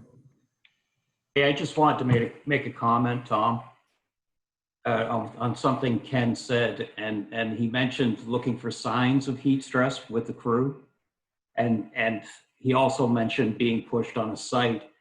And I just wonder how likely, when you're being pushed on a site, because I can remember how that felt, how likely it would be for a worker to recognize the symptoms of heat stress, and how important it is to have a buddy system on the job site for other people to watch for that. That's a good comment. That's a great question, Simon, and you're absolutely right. If it was Ken Seal, and if you guys knew how I worked, and I pushed myself through and probably put myself in a lot of circumstances that wasn't great to be in, because I was that guy. And it's really hard sometimes to know that you're having heat stress because you're hot, right? And your body just isn't escaping. But if you're the type of guy that pushes through it, you think you're going to be okay. I just got to finish this job. But no, you're absolutely right. A buddy system is very important. I scheduled the work around other people being on that same floor within the same vicinity as that worker that was outside on that balcony. And because there's so many other issues that you face when you're at work. I had people moving lifelines. I had people untying my ropes. I mean, I can go on and go and go with everything I had to face and also keep them safe. So that buddy system helps that checking process to make sure that my plan that I had in place is being followed. So a buddy system is very important, or at least have people nearby that can go over there and periodically check. Great question. Yeah, and I'll add, Simon, that it's very difficult to understand, if you're actually succumbing to something. And how often is it, I'm just a little tired, I'm just going to push a little bit more.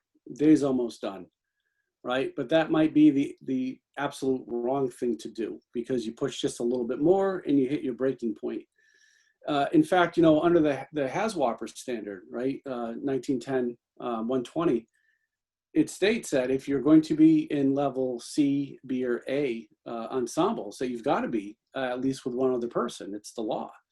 And the reason for that is to be able to recognize signs of distress in your partner out there, right? Whether it be heat stress, which is a common occurrence in those kinds of ensembles, or, all of a sudden you're having a panic attack from being in the suit, or you have a breach of the suit or whatever. But it's part of that law if you're doing that kind of work. And it should be a policy. And here's another great place where training can go a long way. Just a simple tailgate, training about being able to recognize signs and symptoms of heat-related illness.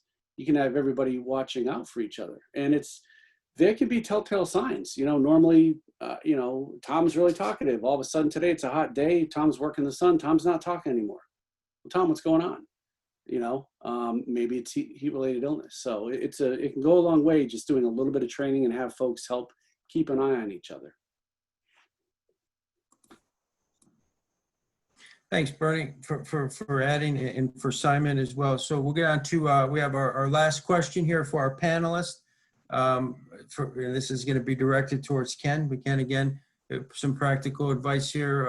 As a leader, what do you feel are some of the most valuable resources available for us as leaders within our industry? That's a good question too, Tom. And I ponder on that a little bit, because as I said on the first question there is I didn't know the environment that I was going into, right? I didn't realize that. But I knew that they had cold weather training in Alaska.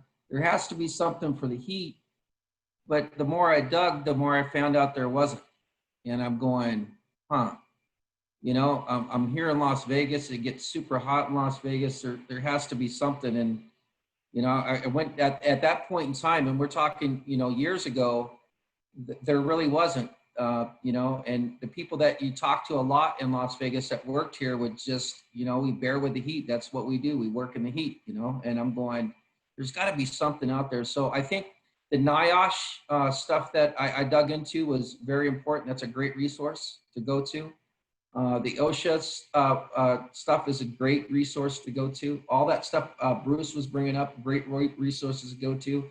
I'm gonna plug them too. CPWR. If you get onto the website, it's amazing how much topics, toolbox talks, and all kinds of different topics and all different types of subjects that is free to you. It's just there. And it's a great resource to go to. It's a great resource to use, not just on heat, but on so many other stuff, because how that comes about, how Bruce gets involved and how Bernie gets involved and how I come involved is we have a committee that we sit on and that we meet on a monthly basis, and we talk about what are our workers facing. And so all the building trades sit around and we talk about what is our workers facing. And, you know, the topics come up and we start working on that. We start putting experts in charge of that. We put researchers in charge of that. We get NIOSH involved in that. And that's how these studies come out, and that's how we get this information. So those are great resources. I use those resources often when I was here in Las Vegas. But what I knew that I had to do is I had to give the resources that I learned here, I had to bring it to the training center. And so I actually went down to the training center and I met with the BMST, and I just told them what I wanted to do. I wanted to implement a heat type program, related program within their training center, and if they would allow me to do it. And because I felt it was important. You know, I had 85 of their members, right? And I felt it was important. And so they allowed me to do that. So they gave me the resources actually to, you know, build them a program there. At the time, it would be better today because I know more today, but at the time I built a program. I taught the instructors what to do, and I went there and taught some of those classes myself. So I think that in itself is huge, being able to, now they have a program there. And other unions within the job site that I was at was coming to me and asking me if I could talk to their crew about some of the things that I was doing. I talked about stretch and flex. I think it's very important, heat-related issues. I think it's still very important that when a person's loose and they're stretched out, they're gonna have a better day. I can remember crew members telling me, stretch and flex, I got to do stretch and flex. I said, yeah, it's part of the duty. If you want to be employed by me, you got to do stretch and flex, right? But in a week later, they're going, man, I'm glad I'm doing stretch and flex. This has really made me feel better, right? We had other contractors joining in. So I think knowing that resource is hugely important. But I think one of the resources I think we overlook a lot is this, is we are expecting our members to work in the field and learn. That's on the job learning. We expect that. That's part of their apprenticeship program, is they have to have so many field hours. But we expect them to gain those field hours wearing all the safety gear that they're supposed to wear on a job site. Hard hat, safety vests, shoes, all this stuff, on just the normal stuff. We expect them to do that and learn in the field with that gear on. But in a lot of cases, we're not training them with that gear on. So if we're not training them with that gear on, how can we expect them to understand it when they're out in the field? They kind of have to learn that by themselves. So I think we have so many resources like that we can do from the beginning of an apprenticeship program with an apprentice that will gear them to the point of working in extreme temperatures. Could be cold or heat, either way, or any other safety issues that they're facing. We have that resource. So I think that resource is very important. And you know, the most important in itself is the leadership. I truly feel that a proper leader is going to understand, and if he doesn't understand or she doesn't understand, they're going to take the time to learn. I had 85 people doing instruction flags. I had 85 people at a toolbox meeting, and I was always told daily, you're not going to meet your quota. You're not going to meet your quota. I said, I'll meet my quota, because I knew the more that I made my crew feel comfortable and safe, the more production I was going to get done. I knew that. The more pissed off they were at me, excuse my language, or the more uncomfortable they were, the less work I was going to get done. So I think a good resource is really taking you as a leader and learning these steps that you need to take to actually run and train a crew. And the more comfortable you are on what you're doing, the more involved that you are with your crew, the more involved you are with the task that they have to perform ahead of time. I think those are all resources that are overlooked because they think it's just part of the job, but I think it's part of the overall big picture. But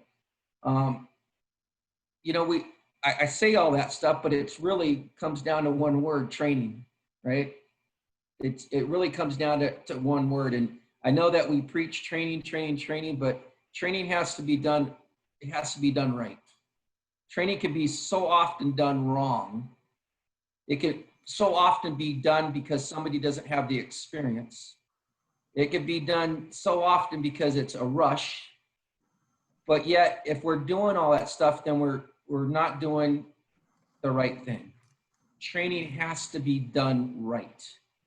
And if I don't know something, I'm going to either learn it or get somebody in place of me to actually teach that, because we need, you guys, if you've ever read my reports, I always say we need the best of the best of the best training the best, right? Because we say we have the best workers, so we need the best training the best. So again, I just truly believe in training. It has to be done right. It's got to be done correct, and you got to care. So thanks, Tom. Thanks, Ken.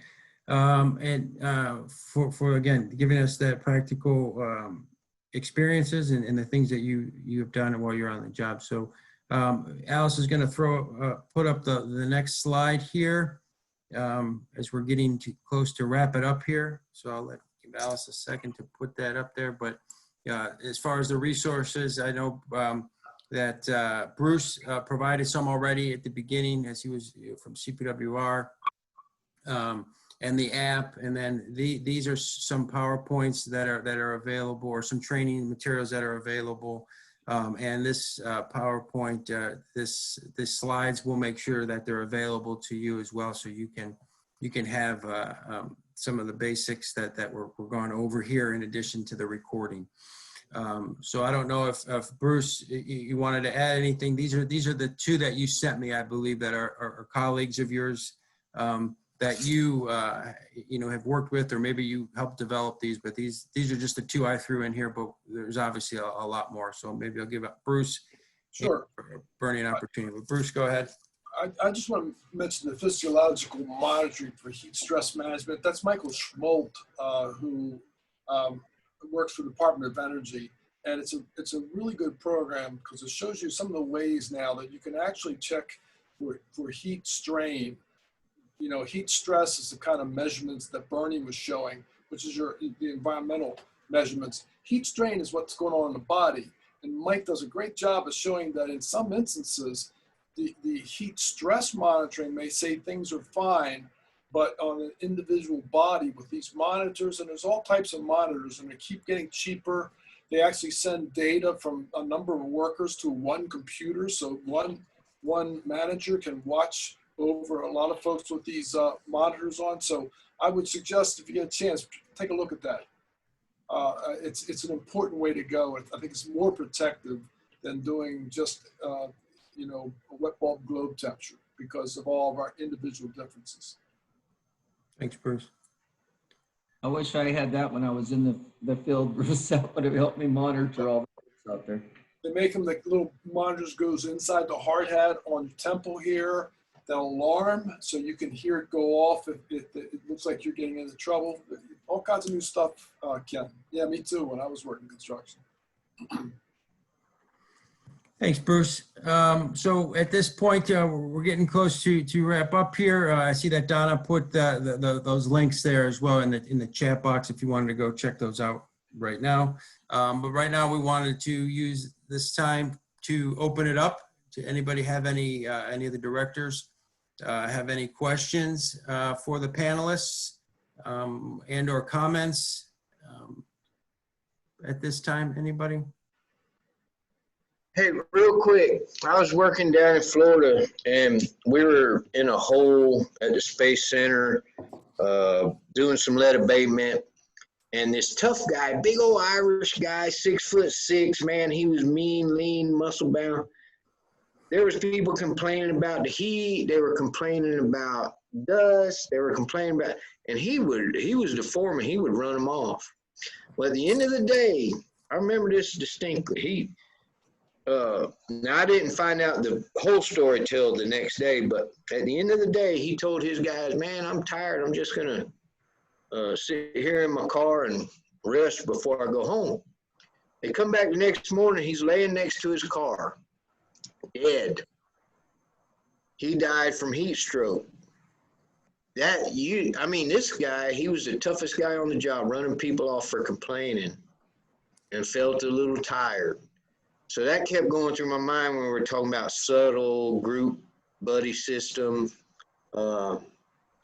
heat stroke.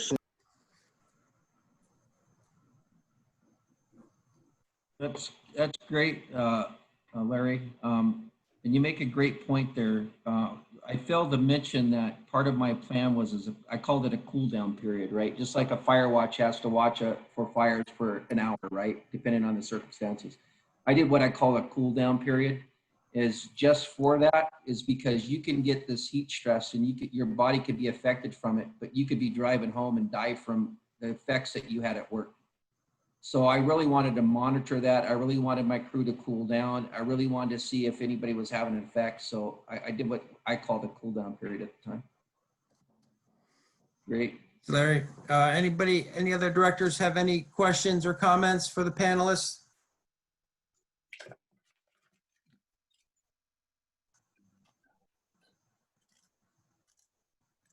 Yeah, I have a question for that wet globe device thing. What is the cost? Approximately on devising that.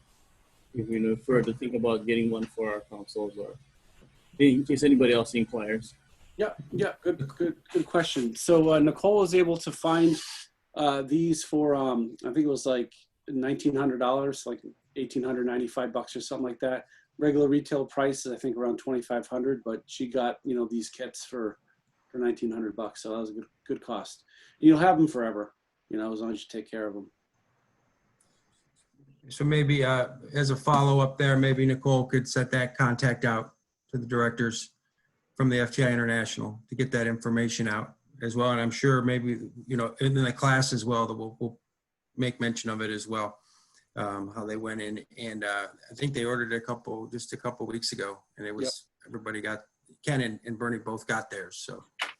Yeah, and in fact, the class that we're going to do, it would be better, once we can get back to face-to-face, learning. But we're going to talk about how to use those devices, how to use the measurements you get, and we're actually going to do some activities with them so that you would be able to evaluate, a work environment for the type of work that's going on, and plug that in and see what kind of work rest schedule that you would recommend. So, thanks, Bernie. If I could, Bernie, you had mentioned that you'll have that equipment for a long time. Is there typically, and I'm sure that's going to differ with the different manufacturers, but are there different types of calibrations or annual services that have to be done on them? Much like the equipment that we have for monitors? Yeah, I didn't get into what they're recommending now for that, okay. But I've only used these Quest ones my whole career. They do have a different version where the wet bulb globe, the wet temperature is actually digital now. I didn't look at the validation of that, which I don't know how they're doing it. So I just wanted to go with, the tried and true one, but there are some other options up there. Okay, thank you. Thanks, Bernie. Thanks, Ken. And I see there's something, Anton had put maybe a less expensive alternative in the chat box, but Anton, if you wanted to share that, if you wanted to comment on that. Yeah, they're not, I mean, it's definitely not as high tech or accurate. Sling psychrometer, you know, you could go old school. You could use the digital electronic dew point meters that we have in our Proctor kits. You know, if you just needed a quick and easy way to grab the temperature, I apologize. Quick and easy way to do it. You know, those are less expensive alternatives that, you know, people probably get their hands on a little bit quicker. You know, but just food for thought. Thanks, Anton. Any other questions, comments? One question concerning wet bulb. Okay, so I'm the guy out there working. I'm in the heat. What's that mean to me when I'm looking at the wet bulb? Because I know that the wet thermometer on a sling psychrometer is kind of measuring evaporation, because you have that wet sock on there, you're slinging it and it's measuring that. It's going to be a little lower than the dry bulb temperature. But what does that really mean when you're the guy out there working, you're looking at the wet bulb? Good question. So, I mean, you know, somebody should be doing that for the worker, and they should be setting this Right. up and looking at the, you know, those environmental measurements. But the more humid it is, the lower the temperature reading, that would increase your risk, right? So if you're in a place like Florida, you mentioned, where it's more humid, you are going to look at developing heat strain on the body at lower ambient temperatures in those humid environments. So instead of, you know, worrying about 80 degrees in humidity, you might be worried more in the 70s with humidity, right? So the more humid area you're in, the more likely you are to suffer heat strain, because your body's just not going to be able to evaporate the sweat. Good question. Thanks, Larry. Thanks, Bernie, for the response. Any other questions, comments? If not, we'll go on to the next slide here, just to promote the upcoming class that will be available. And I'm going to turn it over to Nicole just for a second, just, you know, because again, this was kind of a preview, even though the time frame is the same, but this will be geared towards your instructors. It will be a train the trainer online. So I don't know, Nicole, if you have any additional information that you'd like to share with the directors? Nope, nothing real additional, except for it's August 11th. It'll be 1 p.m. to 3 p.m. That's a Tuesday. I'm sending out the blaster now, and it will be another 2-hour online session. We're hoping we'll get 20 seats available for this one. So you'll get a blaster, and you can just go ahead and register your members as you normally would through FTI International. Thanks, Nicole. And if we get more than 20, then we'll just open up another section. We're going to try to keep that because there's some demonstrations and stuff that Bernie will be doing as far as that course is concerned. I don't know if anybody has any final thoughts. If they want, please share those now. I would like to take this opportunity to thank you guys all for attending, for attending the heat stress DOT workshop. This is something that the ATRs will be leading each month. Next month, we're finalizing the date, but that'll be done this week. But it'll be Dan Pensky, and I think Tim will be looking at the AGMT. Again, that will be geared towards for you as directors to attend, and we appreciate your time. And again, keep looking out for additional types of trainings or workshops delivered in this method as we continue to stay closed. And please work through your ATRs if there's something that you think that we should be putting on that would benefit all of us at the iFTI. Please let us know as well, and we'll do our best to make sure we get that taken care of and on the schedule. Hey, Tom, this is Ken. If I could piggyback on that just a little bit. I think most of you know me and how I feel about training. This heat-related issues that our crew members, our members are facing, I said at the beginning, is preventable, right? And the only way we can prevent this is training. We know that we have some bad players out there contractor-wise. in both sides of the spectrum. We have some really good ones. We have some ones that don't care. We have some ones that are just after that production quota. But one thing that we can do as brothers and sisters, it's train them on how they can protect themselves and the things that they can look out for. So if they have a contractor that's not looking out for them, at least we are preparing them enough to look out for themselves. Because this can bite you really, really, really, really quick. As a person even gets older in age, heat affects them more. But one thing that I don't think that we mentioned throughout this whole thing is that people can get to the point where if they're working in the heat too, not doing the right things, they will be at a point in their career that they might not be able to work in the heat at all. So that can have a reverse effect on you, just like, you know, any type of chemical and stuff that people can't work around. Heat's the same way. You can get to the point where you just can't work in heat no more. So I just wanted to add that, Tom. Thank you. Thanks, Ken. Thanks, Bernie. Thanks, Bruce, and thanks to the directors for coming on. So again, look forward to the next one, and thank you for your time, and everybody have a good rest of the week. All right. Thank you. Thank you, everybody. Be safe. Thank you.